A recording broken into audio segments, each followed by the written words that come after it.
Hello, welcome to the Nam radio and television station, and I'm Cao Trí. Here comes the local news.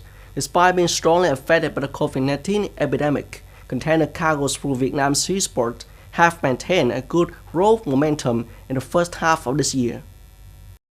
According to the Vietnam Maritime Administration, in the first 6 months of the year, the total volume of goods through Vietnam seaport is estimated at nearly 363 million tons, up 7% over the same period in 2020.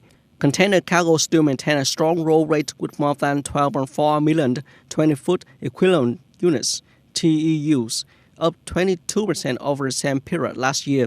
In particular, container exports are estimated at 4 million TEUs, an increase of 17%. Imported containers were estimated at 4.1 million TEUs, an increase of 26%, and domestic container cargo were estimated at 4.3 million TEUs, an increase of 24%. According to the statistics of the department, in the first month of 2021, some port areas had high container output, such as Mỹ Tho increased by 74%, An Giang increased by 50%, Ho Chi Minh City increased by 17%, Bà Rịa Vũng Tàu increased by 38%. The number of COVID-19 infections in the community of Ho Chi Minh City had exceeded 1,000 cases. This is the case threshold that requires the city to switch to an anti-epidemic scenario with higher requirements and levels. The Ho Chi Minh City Center for Disease Control said that the biggest features of infection rates in the outbreak is the presence of the B16172 variant Delta strain discovered in India. This is a highly contagious and rapidly spreading strain. In fact, the number of cases per day is continuously recorded at high level. With this emergency situation, Ho Chi Minh City has prepared an additional 3,500 hospital beds by converting the function of some hospitals into specializing in COVID-19 treatment. In total, the Ho Chi Minh City currently has over 5,000 beds for COVID-19 treatment. According to the health sector of Ho Chi Minh City, the current station of pathogens can still spread in the community. In order to promptly prevent the epidemic, the city has also promoted large-scale testing and screening of the population, especially with 1.6 million workers, of which nearly 300,000 workers of export processing zones and industrial parks will be given priority first. In order to help Bắc Giang lychee farmers overcome difficulties due to COVID-19 epidemic, Binh Hoa Group has implemented a program to support lychee consumption of farmers in Bắc Giang province.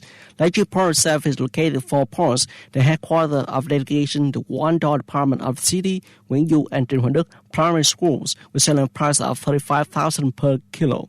The lychee selling point started from 15 June to 16 June with participation of the youth union of the whole city to support the stage from loading and unloading, transporting, receiving orders, waiting lychees for retail. People order from hotline or Facebook number, then go to the port themselves to have it shipped. The night of June 17 and at dawn of June 18, the Israeli military launched airstrikes on the Gaza Strip after Islamic movement Hamas, that control the Gaza Strip, continued to release incendiary balloons into southern Israel. According to the Israeli military, over the past day, balloons continue to be released from Gaza into Israeli territory. In response, while planes attack military complexes and rocket launch sites in Hamas.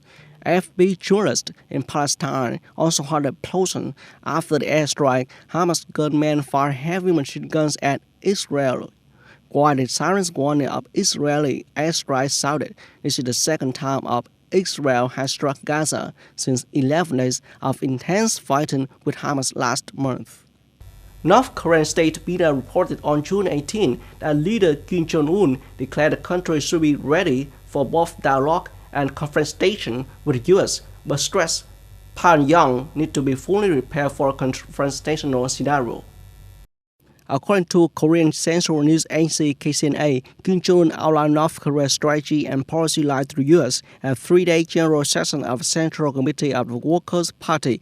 KCNA stated, in particular, he gave a detailed analysis of new administration policy trends in the U.S. toward our country and clarified appropriate strategic and tactical counter-actions, as well as the direction of action that should be maintained in relation with the U.S. in the future. It was the first time North Korean media has reported on leader Kim's assessment and direction with news administration in the U.S. since Joe Biden took office in January. That's all for today. Thanks for watching and goodbye.